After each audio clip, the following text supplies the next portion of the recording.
Hello दोस्तों, स्वागत है आपका आज की वीडियो में। आज आपको बताने वाला हूँ एक ऐसी जगह के बारे में जहाँ पे सांस लेना भी बहुत ही मुश्किल है। अबे जल्दी बोल, कल सुबह पनवेल निकल। और ऐसा मानना है कि यहाँ सांस लेते ही मौत हो जाती है। हाँ दोस्तों, ये जगह ऑस्ट्रेलिया में स्थित है। तो क्या नाचो और इसका नाम विट्नुम पिलबारा है। आखिर क्यों ऐसा कहा जाता है यहाँ सांस लेने पे भी मौत हो सकती है? तो चलिए दोस्तों, जानते हैं इसके इतिहास के बारे में। गाड़ी स्टार्ट कर। अब बात करते हैं सन 1930 के दशक से, जिन दिनों यहाँ पे ब्लू एस्बेस्टस का खनन हुआ करता था। बोले तो अपन की खोपड़ी में कुछ समझ भी नहीं आ रहा है बाप। तब तक यहाँ के आसपास के इलाके में मुख्य रूप से पशुपालन ही होता था। और यहाँ के दो इलाके का नाम है यम्पायर गॉर्ज और विट्नुम गॉर्ज। सन 1939 तक यम्पायर गॉर्ज में प्रमुख रूप से खनन हुआ था, लेकिन बाद में सन 1943 में वो बंद कर दिया गया था। ठीक है, समझ गया। जबकि विट्नुम गॉर्ज में ये खनन उसी साल शुरू हुआ था। ऐसे ही यहाँ पे माइनिंग का काम चलता रहता था। सन 1947 में यहाँ पे एक कंपनी टाउनशिप बनाया गया था, जो कि उस समय में सबसे बड़ा टाउनशिप था। सबसे बड़ा यानी पिलबारा शहर का सबसे बड़ा टाउनशिप था वो। और उस समय ज़्यादा पॉपुलेशन नहीं थी, बट यहाँ जो पॉपुलेशन मेंशन की है वो उस समय की सबसे ज़्यादा पॉपुलेशन थी। यानी उनकी टोटल पॉपुलेशन 881 थी, जिसमें 601 पुरुष की संख्या थी और 280 महिलाएं।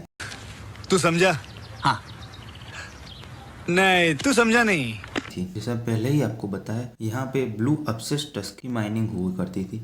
सन 1950 और 1960 के दशक में ऑस्ट्रेलिया में विट्नुम एक इकलौता सप्लायर था ब्लू एस्बेस्टस का। नहीं सारुण के यहाँ कुछ तो गड़बड़ है, जरूर कोई ना कोई गड़बड़। लेकिन सन 1966 में यह माइनिंग को रोक दिया गया था। उसके दो रीज़न हैं।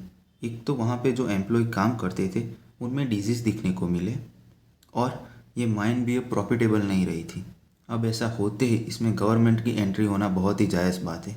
अब गवर्नमेंट ने भी वहाँ पे अपनी फैसिलिटीज़ को रोक दिया था, और दिसंबर 2006 में पश्चिमी ऑस्ट्रेलिया की गवर्नमेंट ने इसको ऑफिशियली हटाने की भी घोषणा कर दी। और सन 2007 में जॉन फोर्ड, जो कि रीजियनल मिनिस्टर थे, उन्होंने इस एरिया को ऑफिशियली डिक्लेयर कर दिया था, और इस टाउनशिप का नाम ऑफिशियल मैप से और जो वहाँ की सड़कें होती है उस पे से भी हटा लिया था। उसके बाद 2013 में विट्नुम संचालित समिति की एक बैठक भी हुई थी, जिसका मोटिव शहर को बंद करने और लोगों को इसके जोखिमों के बारे में बताकर उनमें अवेयरनेस फैलाने का था। आखिरकार इस शहर को बंद करने के लिए वहाँ की गवर्नमेंट ने बहुत प्रयास किए, और लास्ट में 2015 में वहाँ पर सिर्फ 6 रेसिडेंसी पाए गए। ज़्यादातर लोग वहाँ से निकल गए और कई लोग डिसीज से मर भी गए थे। और 2017 में वो नंबर 6 से घटकर सीधा 4 हो गया।